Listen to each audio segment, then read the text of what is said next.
CQRS, a gente começou a falar sobre eventos, sobre mensageria, né? A gente antes estava falando um pouquinho de event sourcing, mas e aí? Né, assim, ainda tecnicamente ainda está um pouco abstrato, eu acho, assim, do como fazer. É via mensageria, startando, né? A partir de a operação do meu sistema, eu lanço um evento, né? Eu crio um evento numa fila e é isso.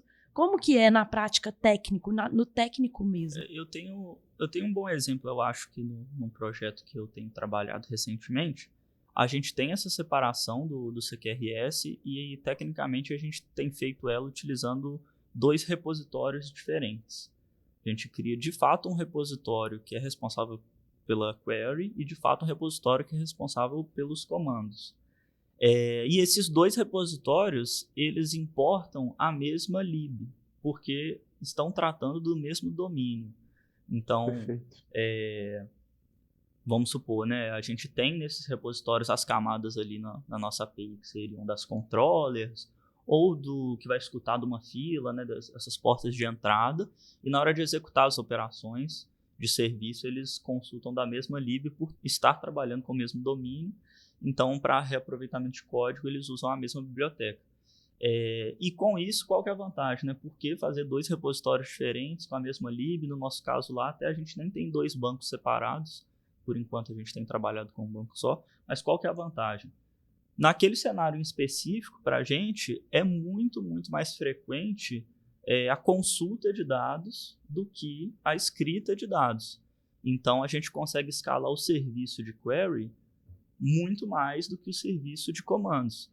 E aí a gente tem uma otimização de custos, né? E a gente consegue escalar só aquela parte da aplicação para fazer aquilo.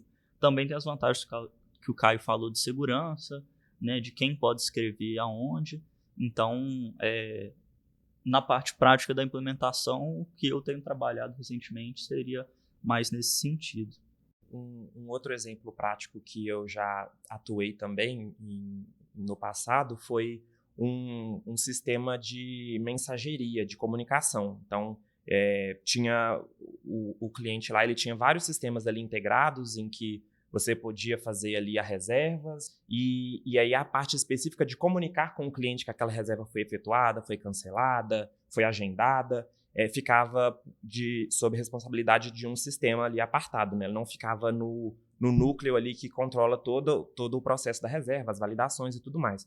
E aí esse sistema de comunicação, ele tinha ali uma mensageria ali, ele recebia os eventos através de mensagens, e aí internamente, assim, para os sistemas que consumiam, né, que utilizavam daquele outro serviço, era uma caixa preta ali. Basicamente, eu quero enviar uma comunicação de reserva efetuada.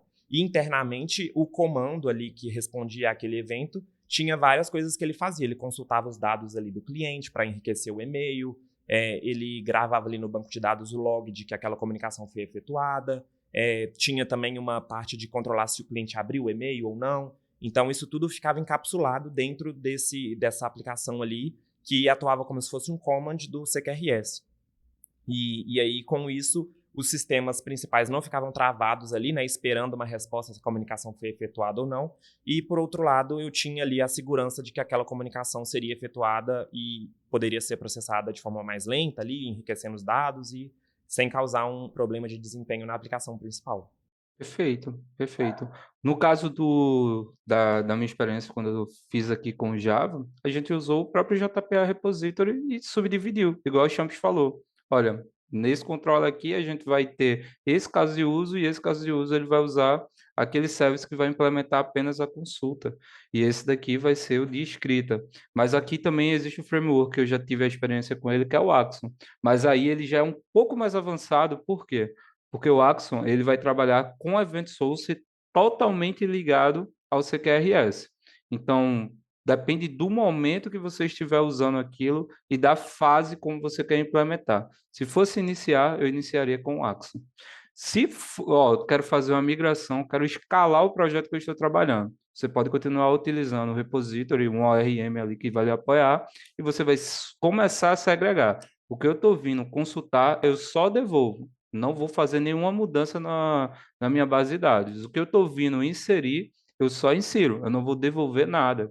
Então, esse é o principal paradigma que tem que ser quebrado, entendeu? Mas a forma como eu vou usar aquilo, o .NET deve ter seu ORM ali que vai apoiar, continua sendo igual.